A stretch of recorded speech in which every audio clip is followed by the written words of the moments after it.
Me home, oh mane pay me home. All right, I like this sound check. That's a good one. Oh mane pay me home. That's a compassion mantra. Okay. I'd like to thank everyone for coming today. Thank you so much for spending part of your day with us today.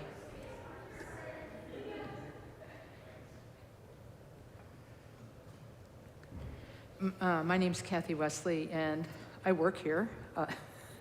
I'm one of the teaching staff here at KTC Columbus, so I thank all of you for coming and being with us today. Today, I wanted to talk a little bit about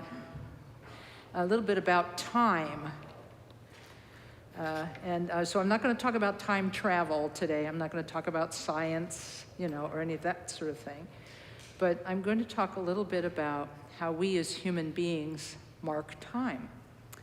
And one of the reasons I wanted to do this is because we're at an interesting place in our yearly calendar, in that we have just celebrated the American New Year, or the Western New Year, on January 1st. And we are going to celebrate the Tibetan New Year on February 21st. So we're in that little period of time between one celebration of time and another celebration of time. So I thought it would be interesting if we took a little look at what time means in Buddhism and how we use time in our practice of Buddhism. So I thought I would have some fun with the calendar and talk about the Buddhist calendar, why the practice calendar is the way it is, what does it mean, what are the best days of every month for doing meditation and Dharma practice, and making offerings and doing all of those things. So we'll start our gathering, as we always do, with a prayer. And this is the 4-line refuge prayer. And we'll recite it 2 times in English language. And then the final time, the 3rd time, we'll recite it in Tibetan. And if you can join in if you like, not if you don't, it's okay. But you can at least join in your heart and in your mind, thinking, I'm going to dedicate the next few minutes that I'm spending in this space. I'm going to spend these next few minutes working for the benefit of myself and all sentient beings. So we're dedicating this to all beings. We'll start with the words in the Buddha. In the Buddha, the Dharma, and the assembly most excellent, I take refuge until I reach enlightenment. By the merit of generosity and other good deeds, may I achieve enlightenment for the sake of all beings. In the Buddha, the Dharma, and the assembly most excellent, I take refuge until I reach enlightenment. By the merit of generosity and other good deeds, may I achieve enlightenment for the sake of all beings. Now I'll try to recite it in Tibetan. O Sanje Chudan Soji Chonamla Jang Chu Pardu Dhani Kyapsu Che Daji Jinso Jibe Sunam Ki Drola Penshir Sanje Druparsho. Okay, thanks very much. And I'll now say one more prayer of my own, asking for the blessings of all the teachers of the lineage. O Palin Sawe Lama Rinpoche, Tagi Chiwar Pede Ten Shula, Kadrin Jimbo Goneche Sunte, Kusum Tugging a Drip Sal to So. Okay, thanks. All right. All right. Okay, very good. So again, the topic today is time and how time works with our practice of Dharma. I guess you could say that as human beings, we live in a very busy world where time has a whole different meaning. We have to get here, we have to get there, we have to do this, we have to do that. It's this o'clock, so we have to go to work. It's this o'clock, then we have to take our lunch and so forth. The clock governs our entire life. Because as human beings, we're trying to be organized. And I mean, time zones and time, and the whole thing was invented. I think somebody joked around about it. They said, time was invented so not everything happens all at once. Modern films notwithstanding. So, yeah, I haven't seen that one yet. Everything, all the time, all at once. Anyway, in any case, time really rules our lives. We have to be here at that time, there at that time, and so on. But there's another way to think about time, and that is the time that we experience within our own mind. Because the Buddha, in his teachings, said that the mind is supreme. In fact, the mind is the supreme one that governs our speech and it governs our body. It's like the body doesn't do anything and the speech doesn't do anything that the mind hasn't already chatted with it about and talked with it about. And so because mind is the most important thing, mind really governs how we experience time. And so if we want to work with our own sense of time, we need to work with our mind. We have, most everyone in this room has been a child. I make a joke about this because my husband's first grade teacher said to him, "You were born old." In any case, most of us remember being children and remembering how long the passage of time seemed to us to take. A day was really long, especially when we were in school, and a weekend was really, really long, and that a week in camp was very long, and all of these kinds of things. But as we've gotten older, my friends are reporting to me that time seems to be moving very rapidly. And we have the sense that we may not have enough time to do everything we want to do in our life. And then that causes us to evaluate what we're doing. All this is kind of good, so that we don't try to overload ourselves with too much. I like that approach, not overloading ourselves with too much. And there's even more we can do. And that consists of approaching our meditation with a different perception of time. Now, I know I'm supposed to talk about the calendar, and I will get there, but the reason I wanted to start with the mind is because the mind is supreme and the mind governs everything else. So if we want to work with our mind, our perception of time and our experience in the world, we have to work with our mind. I mean, the first words of the Buddha's book of sayings, the Dhammapada, it goes like this: we are what we think. We are what we think. All that we are arises with our thoughts. With our thoughts, we make the world. So it is that we begin measuring our meditation in terms of time. I sat for this long, I sat for that long, it seemed like an eternity, so forth and so on. So time goes into our meditation practice as well. And of course, many of us have to start with some method of marking time. So some of us will use our watches or our smartwatches or our smartphones and set a timer, and we'll meditate to the timer. Other people will sit down and actually practice meditation without a timer, but most of us use some kind of timer. And then what this is good. This is good because it ensures that we do sit on the cushion for a period of time every day. But how do we sit on that cushion? Do we sit on that cushion in a very relaxed way, or do we sit on the cushion and think about the time always?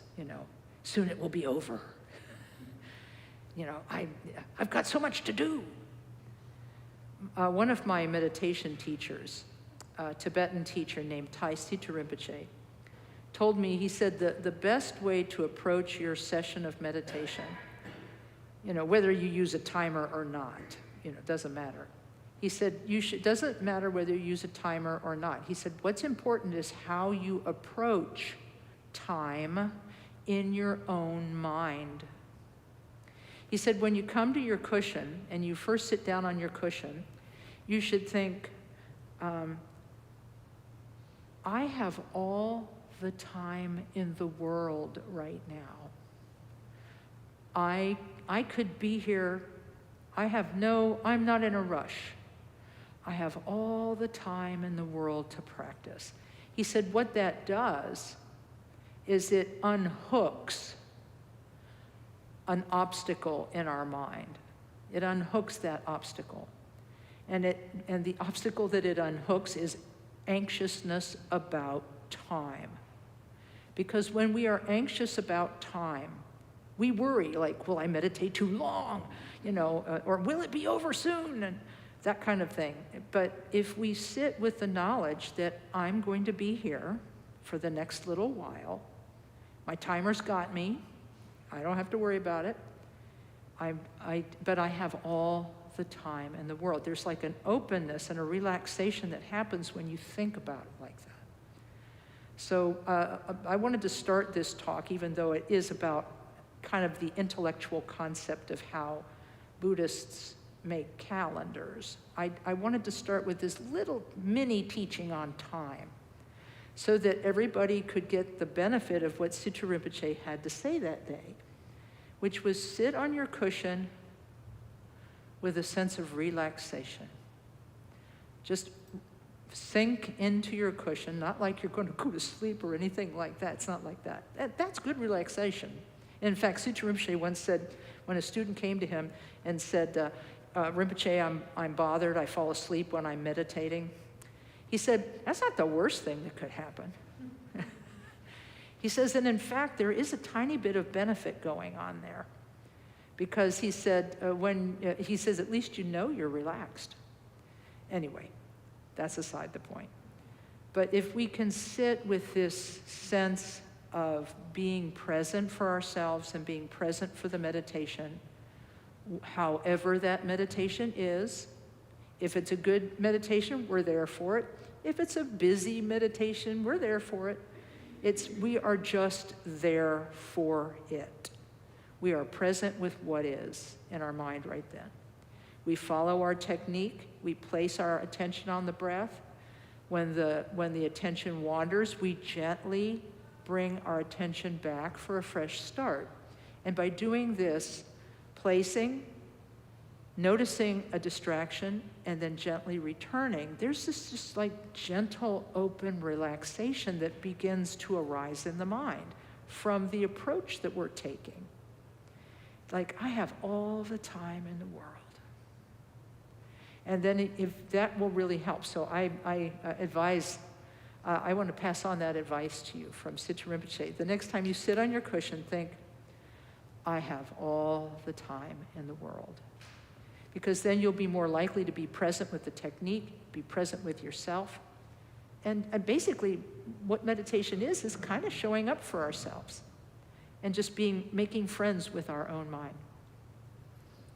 Now, that being said, I have another quotation from Sutra Rinpoche. Sutra Rinpoche said, a person with a strong and stable mind doesn't need to worry about too much of anything. And I, this at first seemed like one of those riddles that you hear about, spiritual teachers giving a disciple a riddle. I'm like, how is that possible? But what he was getting at is that when we sit and meditate, it's about presence and about solidity and about stability. And we may, when we first sit down, have a lot of thoughts, but eventually we get hold of the technique, and the technique gets hold of us, and then we are a little more stable. And he said if a person cultivates this stable mind, then external circumstances do not affect us in the same way. Because right now, people like you and me, some days it's like we're that stainless steel pinball in the old school pinball machine. We're just going from here to here to here to here to here. And it's almost like we're being buffeted around by circumstances. But Siddha Rinpoche said if you practice shamatha meditation well, he said you will cultivate a stable mind, and that will allow you to worry less. And I'll have a special talk on worry in a few weeks, and so we can all worry together. But he said your external circumstances don't bother you as much if you have a strong and stable mind. Now, that being said, the Buddhists over the centuries have made a science of time. They've made a science out of time. It's part of a larger topic in Tibetan ecclesiastical learning called Tsi, and that's spelled in English T-S-I, Tsi. And Tsi is nicknamed the science of relative truth, because the Buddha, you see, taught two truths: the ultimate truth of the empty, luminous nature of mind and the empty, luminous nature of all things. That's the ultimate truth. But the relative truth, don't play in traffic. Everything is empty luminosity, but please don't hurt yourself. Don't play in traffic. Respect relative truth, respect karma, and so on. And so Tsi includes astrology. The science of relative truth includes astrology, feng shui, because Tibetans have their own version of feng shui, which is harmonious placement of items in your environment. And they also have the science of calendar making. It's all underpinned by math, of course. It's all about math, but it's also about the movement of the planets through the sky. Because even though our world is turning around, let's see, did I get that right? It's counterclockwise, yeah, okay. Our world is turning around, and the stars are just hanging out. We relate to them because they have an impact on our bodies, our speech, and our mind. The effect of lunar movement on the tides and so forth is all well known in science. And all science is, I guess you could call all science the science of relative truth, whether it's particle physics or astrology, it's all the science of relative truth. So in this way, time is demarcated in our Buddhist tradition by the moon, by the movement of the moon, just as it is for Christianity and for Judaism and all of the major world faiths. Use the moon to make calendars and to demarcate time. Those of you who are familiar with my enthusiasm for the ancient indigenous American sites in Licking County, where I live, know that that 2,000 years ago, the Hopewell people, who we call, presumptuously by the name of a white guy, but the indigenous people who lived at that time built a calendar making device. These were earthen mounds that were aligned to the movements of the moon and the sun. And so people have been using the heavenly bodies to make calendars forever and ever. And so the Buddhists have done the same. And there are different systems, and in fact, there's a lovely little feature film that was made in the Tibetan language a number of years ago. I think it was called The Caravan, but I can't say for certain. And it's about people who need to go in a caravan to gather salt for trade purposes. And they have the calendar makers come up with an auspicious day for them to depart. And there's an entire scene which is, I guess, apparently a series of inside jokes for Tibetans about how the two calendar makers cannot decide on which the auspicious day is. So that just goes to show you all science is argumentative at certain points. But we, in our tradition, work with something called the Tsurpu calendar system. Tsurphu, Tsurpu is the name of the main monastery of the Karma-Kagyu tradition in Tibet. They developed their own calendar making system. Slightly different from the Tibetan government system, but that's okay. They match enough. They match often enough for it to be good. And the lunar cycle divides the month. The month begins the day after the new moon. The new moon is considered the 30th of the lunar month. Then the moon, from the time of the new moon to the time of the full moon, is considered a period of positive, increasing activity. Then the full moon is the peak of that activity, and then the waning moon is the other half of the month. And so in this way, frequently Tibetans will choose to start a new project on the day after the new moon. In fact, the new year will be the 21st of February because the new moon is on the 20th. So you get the picture. And then there's also the astrological year. And it's so interesting because the Tibetans also believe the first half of the year is a waxing phase for energy and activity in the year. And then the second half of the year is a waning activity and so forth. And in fact, the days we are in right now, in this late part of January and early February, are sometimes called, jokingly by Tibetans, Gek season. G-E-K, Gek season, because there's a lot of, shall we say, random firing of weirdness happening at the end of the year as the energy of the old year sputters out like a candle. There's a lot of strange things that happen, and this is why at this particular time of the year, the Tibetans do special prayers and ceremonies associated with what we call the protector principle. The protector principle means that there is a part of our thinking mind that prevents us from doing negative things. That is the protector principle. The part of you that says, don't say that to that person, even though you really want to, don't do it, because it's going to hurt.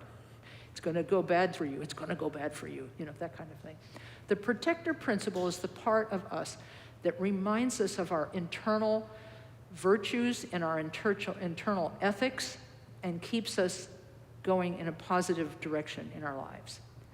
So during this time of random firing of weirdness, I don't know, that's probably not the right thing to call it, but anyway, during this Gek season, it's a really good time to watch and strengthen your own protector principle within your mind. Be extra cautious about saying that thing you really want to say or doing that thing you really want to do that's going to cause hurt for yourself or for others. Really think about it. And strengthen your own inner protector principle. We'll be doing it here in the form of doing special prayers that we have not done in this building yet. We will do a protector chant on Sunday, the 19th of February in the afternoon, in the early part of the afternoon. So if you want to come that day, bring a sack lunch and hang out. And you can watch us do a traditional Tibetan Buddhist protector chant as a way of closing out the old year and getting ready for the new year. And on the day of the new year, we'll be reciting special prayers for the new year that bring auspiciousness and goodness for us in the coming year. And so that's a little general discussion of how the monthly calendar is laid out. The new moon is the last day of the previous month. The day after the new moon is the first day of that month, and it works through the first 15 days till the the full moon day, which is the 15th, and then the other days follow that. If you've ever followed Tibetan calendars, you'll know that sometimes they drop days out. I have no idea about this. You know, in the Western calendar, we're following the sun, and every few years we have a leap year because of the way the earth and the sun interact with each other. And we have a leap year where we add an extra day. Well, they in the Tibetan calendar, they'll cut out days. You will actually get to a square on the calendar and it says, there is no 16th day this month. Which just tickles the heck out of me.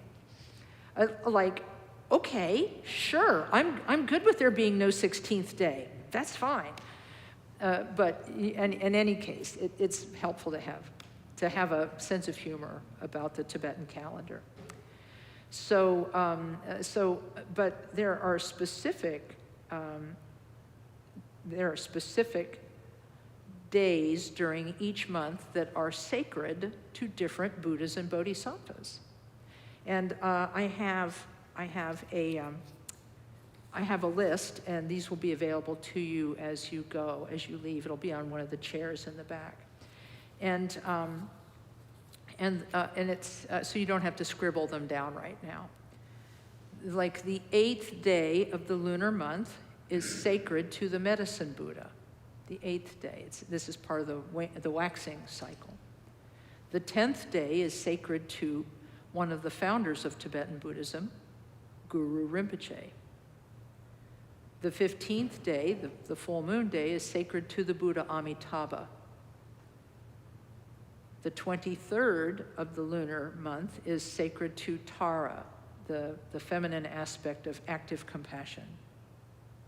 The 25th of each lunar month is sacred to the Dakinis, such as Vajrayogini and other feminine aspects of awakening, so that day honors them. The 29th of the lunar month is the day for protector energy, Protector's Day. And then the 30th, the final day of the lunar month, is sacred to the Buddha Shakyamuni, the Buddha of our age, who gave the Dharma to us in this age. And so, like I say, I'll have this for you in the back of the room. You can take it home with you. And for the folks who are watching this on YouTube, Facebook, and so on, I will work with the web person to get this document added to our Dharma Downloads page. And then you can just go to the Dharma Downloads page and then download the electronic version of this, which actually has a lot of embedded links.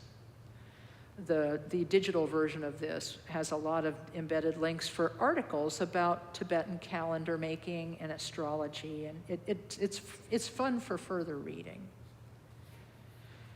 But finally, what I'd like to mention is that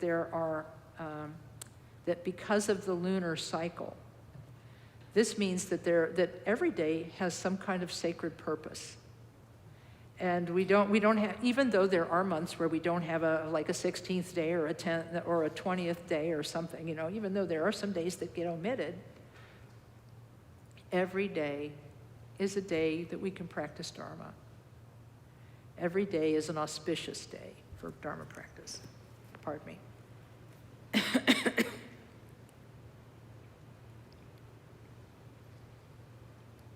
Waited a little too long to take that drink.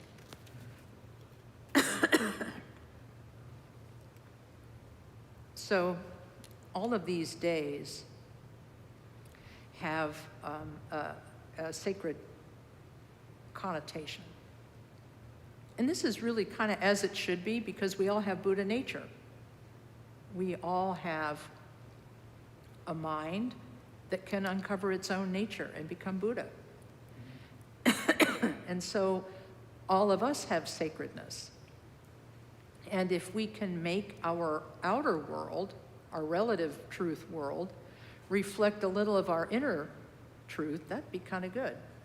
And so I think that being able to observe these days in whatever way we wish is a wonderful thing to do. It helps to keep us reminded of the Buddha all month long. But beyond that, my teacher, Khenpo Karthar Rinpoche, who himself wrote a treatise on the Tibetan calendar, he said that, again, because of the influence of the moon on the human body, he said that during the waxing moon cycles, that the energy and vitality in the body increase, and that on the 15th day, the inner energies of our body are in their best balance. And so on the 15th of the lunar day, it is very common for people to spend extra time doing practice, meditation practice and chanting practice and visualization practice on that day, because it's considered to be an ideal day for spiritual development. And the new moon also is a time where the energies in the body are aligned very well, and so that's another good day for meditation practice. And this way, we can work with the movements of the outer world to help us cultivate our inner understanding. And, excuse me, but beyond that, there are 4 times in the year that are considered to be special, not necessarily because of the movement of the moon or the sun, but because they were special times in the life of the Buddha, the historical Buddha Shakyamuni. And so these 4 great occasions, the words great occasion, I guess we would call holy day or holiday. You know, these 4 great occasions are times when practice is also emphasized because of the alignment, not necessarily with the energies of the body, but alignment with the sacred activities of the Buddha of our age. So I guess you could call it a calendar feng shui. You know, it's really like calendar feng shui, you know, it's kind of like in harmony with the Buddha's life. And these 4, and again, this is on the sheet that you'll be able to take home. And I even give the dates for this year. The 4 great occasions for 2023, the first of them is Chutrul Duchen. I'll spell that, CHOTRUL. Chutrul means the performance of miracles. Chutrul, or the Dharma miracles of the Buddha. Du means time, and Chen means great. So the great occasion of the Buddha's performance of miracles. That's observed this year on Tuesday, March the 7th. The second of the holidays of the lunar year is Saga Dawa Duchen, and that's S-A-K-A, second word, Dawa, D-A-W-A, Saga Dawa, or the moon, the special moon of, let's see, what is it this year? It is Sunday, June the 4th this year. And that's when the Buddha got enlightened, on that lunar day all those centuries ago. So that is the day in which the Buddha's enlightenment and his parinirvana, or his passing away, are observed. Third holiday of the Tibetan lunar year is called Chukor Duchen. Chu is spelled C-H-O, Kor, K-H-O-R. And Chukor means Dharma wheel. And so it's the turning of the Dharma wheel by the Buddha. Duchen. Du means time and Chen means great. So the holiday or the holy day of the Buddha's first teaching, that will be Friday, July 21st this coming year. These are all 2023 dates. And then the final, or the fourth holiday in the Tibetan Buddhist year, is called Lhabab Duchen, L-H-A-B-A-B. La means like God, and Bab means literally to fall. But it means the descent from the God realm. It has to do with an episode in the Buddha's life where he visited the realm of the 33 Hindu gods, you know, because he could. He visited because his mother was reborn there, and he wanted to go visit her.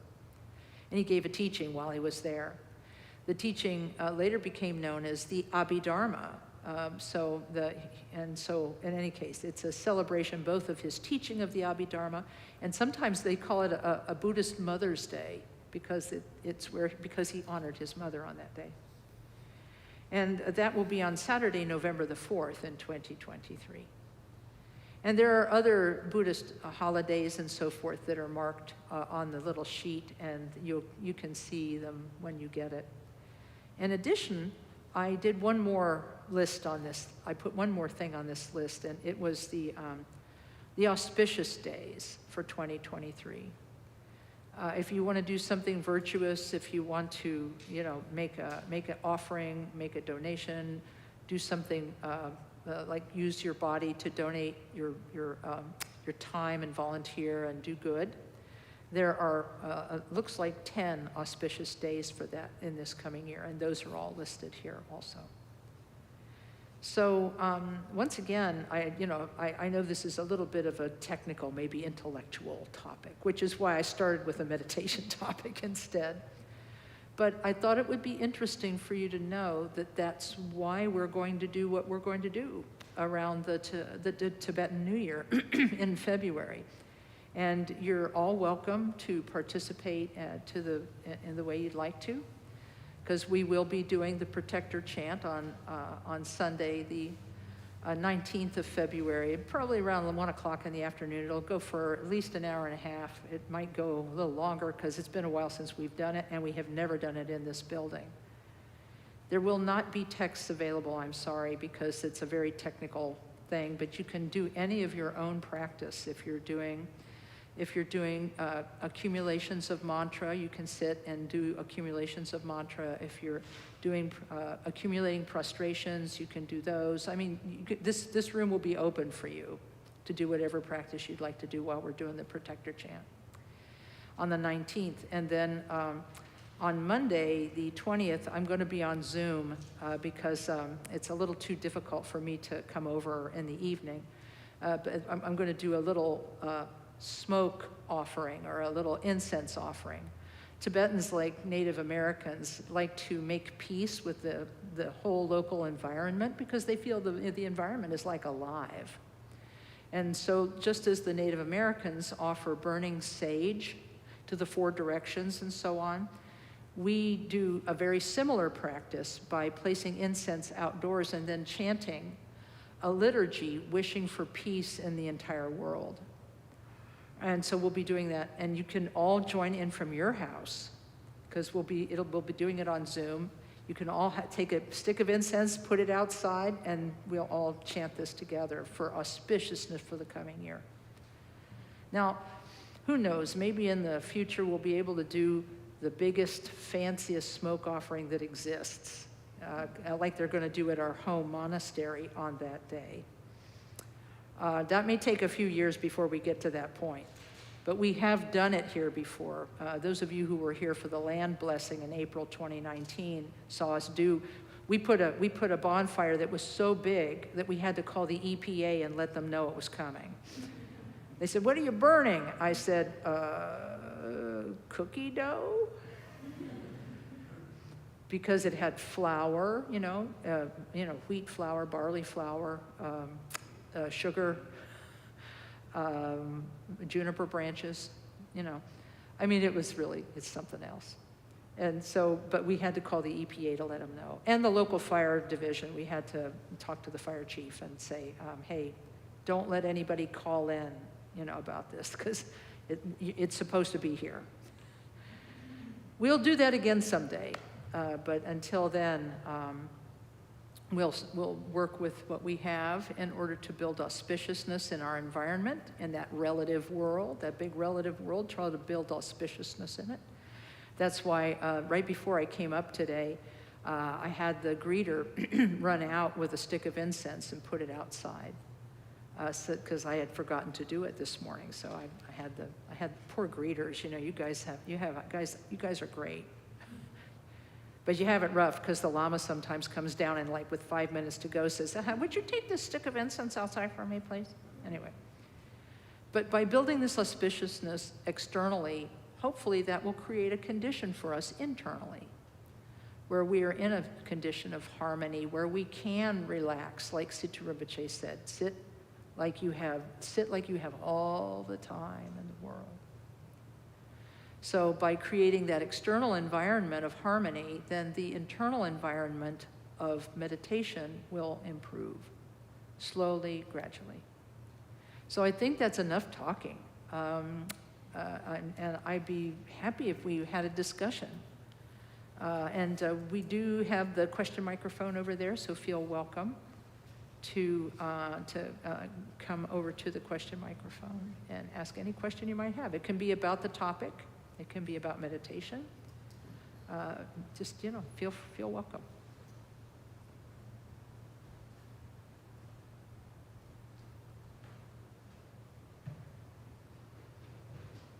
Yes.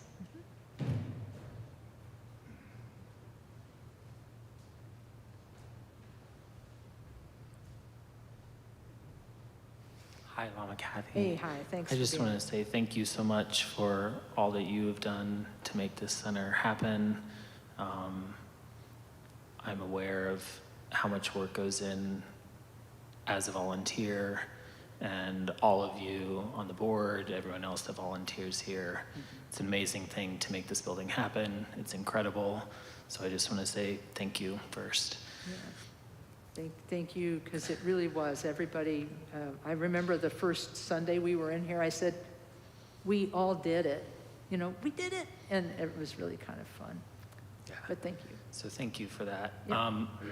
The question that came to mind was, at the beginning of your talk, you were talking about sitting, meditation. And one thing that I'm sort of struggling with, have been for a while with meditation, is boredom. Wondering if you could provide any tips on that. Yeah. I think as a millennial growing up in entertainment culture, I tend to find I need ways to stimulate myself. So any way you could help with that. Well, I really, really appreciate this question, because it's a good one. It's a really good one, because I think many, many people tussle with this. They struggle with this. So I'm really glad you're asking. But may I ask an additional clarifying question? How does it manifest for you? How does it feel for you, this boredom? What is it like?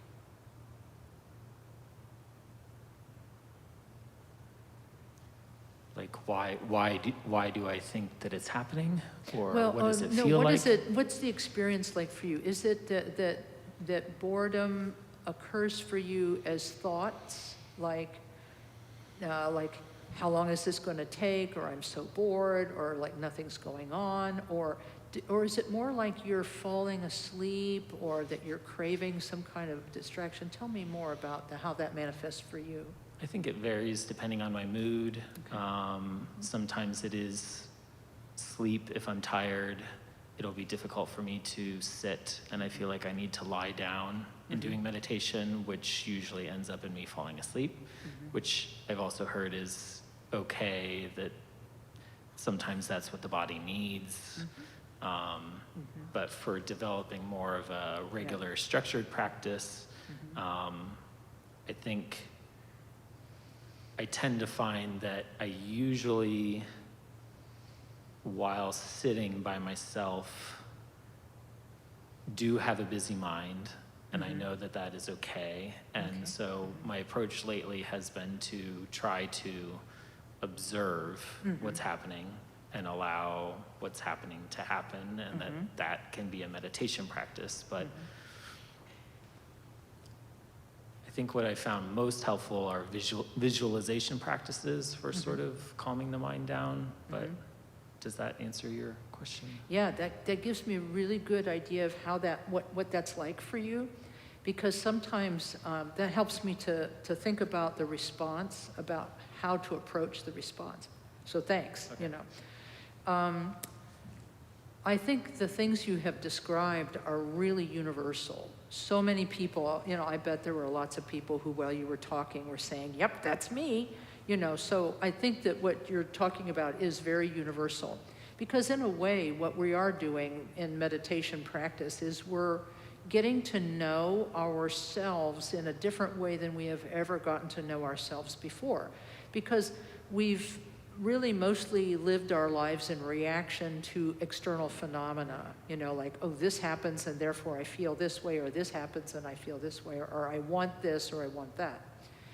And I do think that sitting quietly and placing attention on the breath and watching it come in and go out, that can be from the standpoint of a person who has grown up in an entertainment culture, that could really seem extremely, not just boring, but kind of pointless. And I think that this same kind of boredom can sometimes set in when we're doing things like exercise. You know, if we're doing walking or running as part of a healthy fitness regimen, we can get bored doing that too. And so I think it's very wise for you to do what you've done thus far, which is first thing that I liked about your answer was you were saying, sometimes I just have to go to sleep. I think that's very smart, because Khenpo Rinpoche said, use visualization practice when you get tired. So this is in his book, Dharma Paths.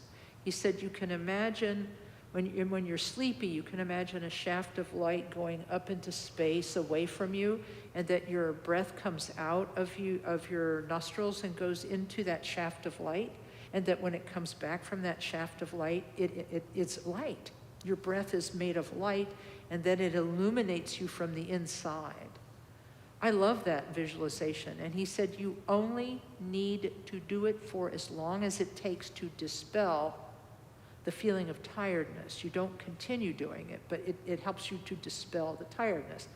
Just as if you are agitated, he said you can imagine that there's a shaft of darkness going into the earth a few feet in front of you, and that your breath comes out of your nostrils, goes into the darkness, and then it comes up as a form of darkness. And that, I know it's a joke to kind of say this, but it like illuminates your body with darkness. Anyway, you feel the experience of that. And then that calms the agitated mind. So those two exercises are common. There are lots of other exercises too, but those are the two that he has taught here. And I also like your approach of telling yourself that you're not having a problem right now. You know, you're just looking at the boredom and saying, yep, there it is. You know, and just watch the thoughts about boredom, you know, sort of float away. Just watch them, because you don't have to own them, because that's part of what shamatha does for us, is that it allows us to detach from the story of like, I am sitting and meditating and it is boring, okay? You know, so it's like, I am bored, or I am the victim of boredom, you know, and so it can become this whole drama, right?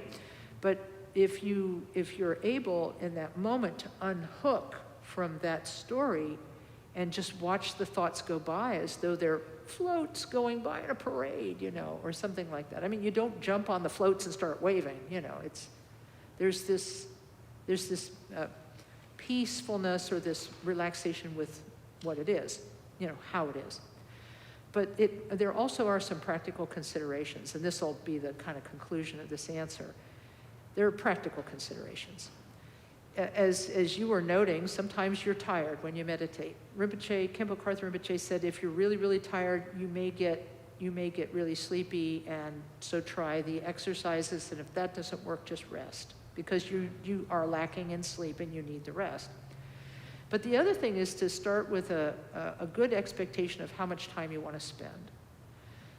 if you know, sit down with a goal in mind. You sit down and say, okay, I'm going to set my timer for 10 minutes. And I'm just going to sit and do the practice for that 10 minutes. And I'm going to sit like I have all the time in the world, because that was Siddhu Rinpoche's approach. But I'm also going to sit with the thought that by working with this technique, may I be able to benefit myself, and may I be able to benefit beings. And sort of take refuge in the Buddha as your teacher and the Dharma as your path and so forth, as a way of uplifting your mind and creating this sacred atmosphere around yourself. Now, of course, into that sacred atmosphere will creep thoughts like, dang, I really need to do such and so, or darn, I really need to be here or do this. But those you can actually work with the touching the thought with your attention, letting it go, and then returning. And it doesn't matter how many times you have to do that. It doesn't matter. Nobody is keeping score. That's the good thing.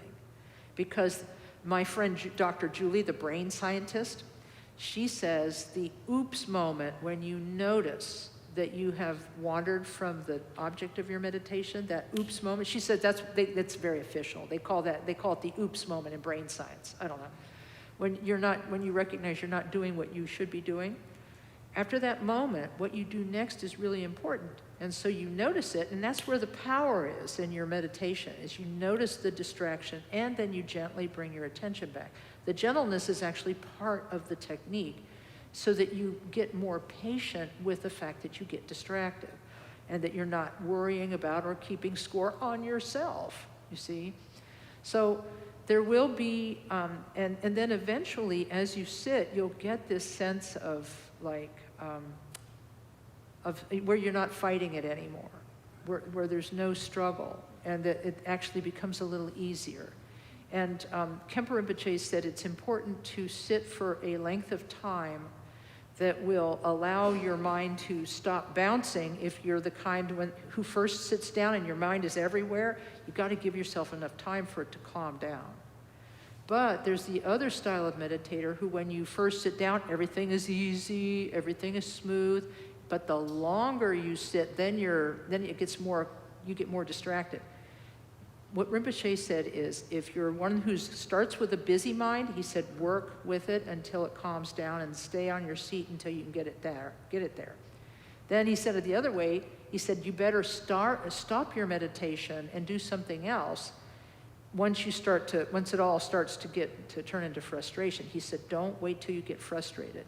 End your meditation on good terms, which is really interesting. And you may say, how am I going to know that? And it will be trial and error, which is why we call it practice, because it will be trial and error.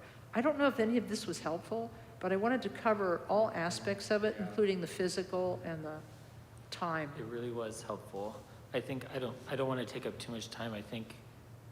Thank you for all of that. I think one question that came to mind that might be helpful for other folks like me, probably especially millennials, younger folks who grew up with so much entertainment. I think I do, in answer to your earlier question, I think what comes up for me is like a draw to want to like watch TV or be on my phone instead of sitting in meditation. And I can say something about that. I think during the pandemic that got like more like even more, You add anxiety to a tendency and it kind of gets, goes crazy. I'm so glad you said something about that, because that's another piece, which is the craving for distraction, it's like our mind is not enough. It's really weird, isn't it? It's like we are not enough. It's very interesting. And so you might have to tell yourself, I'm enough. My mind is enough, And but the other thing is this is why you start with the taking refuge in the Buddha and working on your bodhisattva motivation for doing your practice, so that when those temptations to get up and do something else happen, you can actually engage your bodhisattva motivation at that moment when you've got the craving.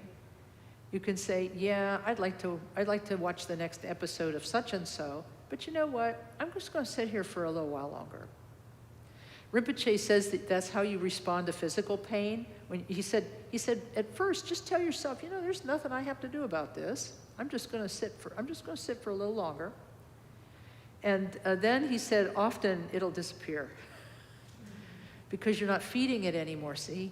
Because when it becomes a problem that then it takes on a life of its own. So it's almost like, yes, I know we crave stimulation, but you can add aspects to your practice. And I think using visualization is a good one. Bring up, when you start to feel that boredom and that itch to do something, you might at that moment visualize the Buddha made of brilliant golden light right in front of you. Note how beautiful he is, that deep golden skin. The monk's robe, start at the top of his head with the top knot, and then work your way down through to the bottom of the lotus flower beneath him, and then work your way back up to the top knot again. And that little exercise will give you a little bit of shamatha that has a form, okay? And then let it go and come back to the breath, see what happens. Because that way you've given yourself a specific style of distraction that you're going to keep to. And if you need a line drawing of the Buddha, just send me an email, I'll send you a good one. And then you can just put that in front and then imagine it, close your eyes and imagine the Buddha starting at the top, going to the lotus flower and going back up again. And then let it go. Just let it go and then see how you feel. I love that. Thank you. Yeah, because we are enough and we just have to get there. I like that. Thank you. It takes some time. Yeah, thanks. Yeah. Bodhisattva motivation. I think that's why we do Bodhisattva motivation, so that we can replace, the me with the us. Yeah. Hello. Hello, Lama Kathy. Thanks Hello. for today's Dharma talk. Yeah. My question is kind of simple and sweet. I study a lot of ancient cultures and philosophies and Sure. theory. 33 is in a lot of cultures and all over the world, and 33 degrees and da-da-da-da-da. Yeah. And I guess my question is, it's just interesting how that number is it's a higher state of consciousness number, and why it keeps appearing. My question is, who was the 33? Was it Hindu goddesses that Buddha met? Oh, the realm of the 33 Hindu gods. Yeah. I don't. I gotta honestly tell you the honest truth. I don't know. But it is called the realm of the 33 gods. Realm. And it's it's still in samsara. The realm of the 33 gods is actually still in samsara. The Buddha taught that even the gods are subject to birth, death, and decay. And that their names are more a job description than they are an individual. Interesting, right? Yeah. Yeah. So, but Do you know why did he meet with these 33? Or yes, was because or his mother was reborn in their realm.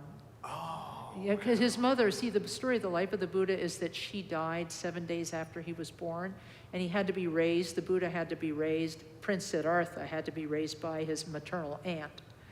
But he wanted to go to repay his mother's kindness. And so he went to give a teaching there. Okay. Thanks. Okay, thank you. Yeah. There was another person who had a question.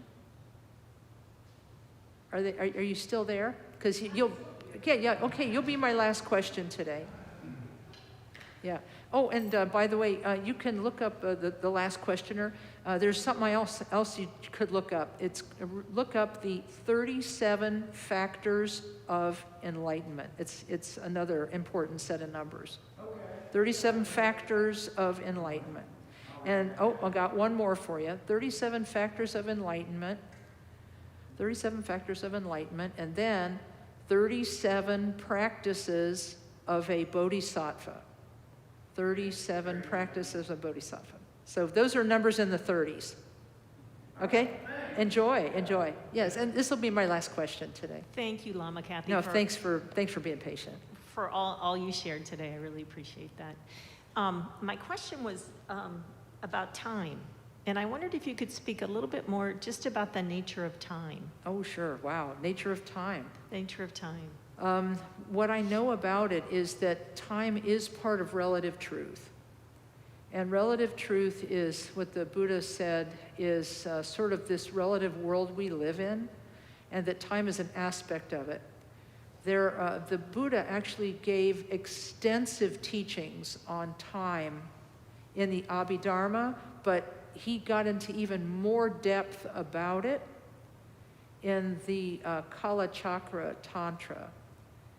Kala Chakra, wow, that's a big one to spell. Kalachakra. Kala Chakra literally means wheel of time.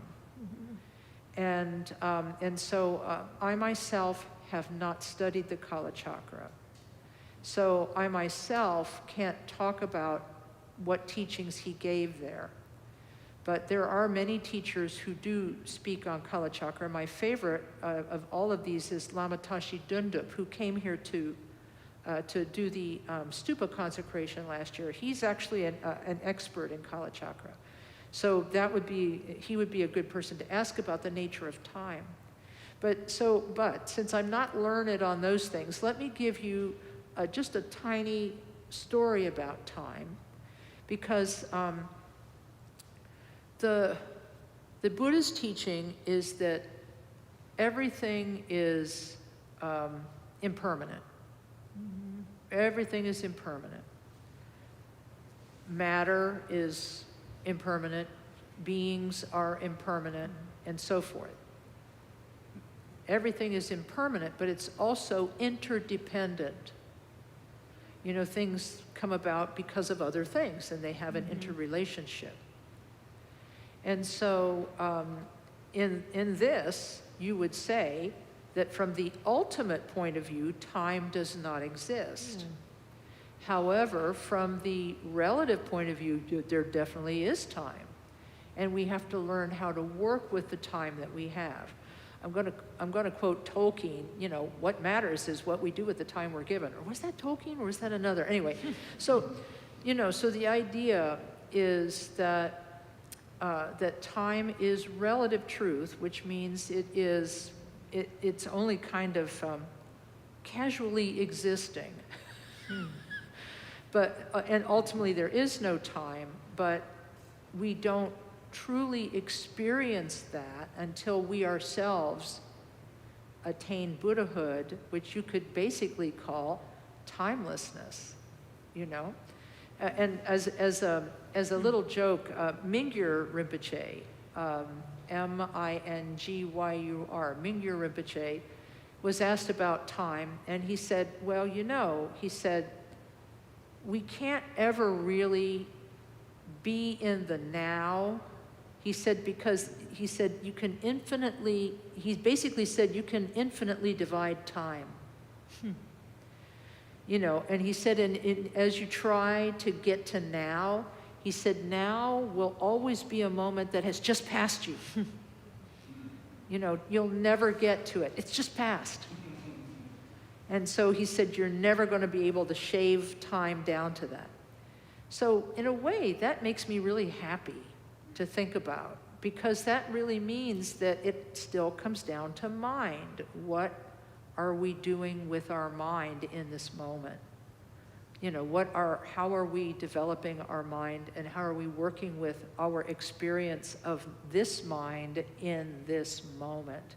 Even though this moment of now has always just passed, don't worry about that. Just be with the present moment of your natural awareness. And Mingyur Rinpoche goes to some pains to teach a practice he calls open awareness, where he says you don't think about the past, you don't think about the future, you don't analyze the present, you just rest in the present moment of your mind's natural awareness. And that's your meditation object. For a lot of people, that's hard, but I appreciate where he's going with it, because it takes us beyond notions of now and past and future. You know, when I hear the word mind, I always think of the brain. Oh yeah, that's common. And that's not really where I want to be. And I've been replacing, when you say mind, I replace that with the word awareness. Oh, sure. Is that fair? You can say this mind, this awareness, this consciousness. Yeah, you can say that. The words all have different meanings. I think awareness is fine. There's a lovely book by Traleg Rinpoche, Traleg, Traleg Rinpoche, called Karma, What It Is, What It Isn't, and Why It Matters, where he explains the Buddhist philosophy is that we are not entities, but we're processes that continue through time, which I think is really interesting. I like that. You know, Yeah. we're not an entity, we are a process. Just like you can't put your foot in the same river twice, that old saying, your mind is completely different from moment to moment to moment to moment, and we attempt to force identity on it. And me, I, we call it me, we call it I. We associate it with the brain, we associate it with the heart. Eastern people associate it with the heart. That's what Trungpa Rinpoche said. Western people associate it with the brain. He said, you're both wrong. He said, even a corpse has a brain. Right. Even a corpse has a heart, but it doesn't have a mind. Right. And right. so, yeah, so it's like, Okay. So Thank you. anything we can do to bring some stability and peace, that's kind of where we're at with these meditative examples. Thank you very much. No, thank you.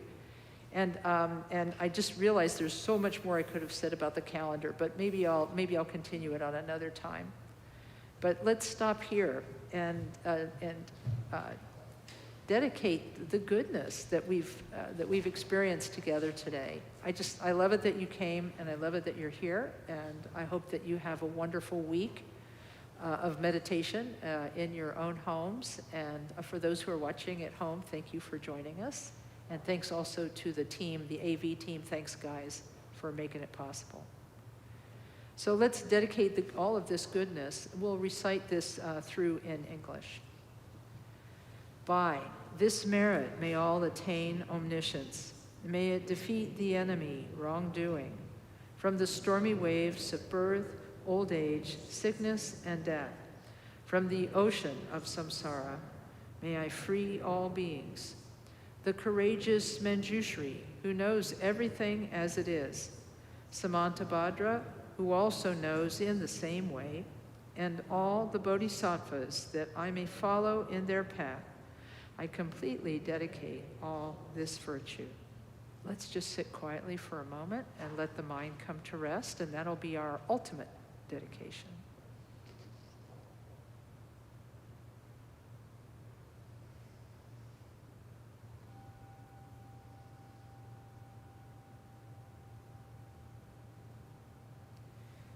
Thanks, everyone. Thank you so much. And we will see you next week. Those of you who are staying behind for the refuge ceremony will start in about 10 minutes. So thanks very much. And thanks again for being here.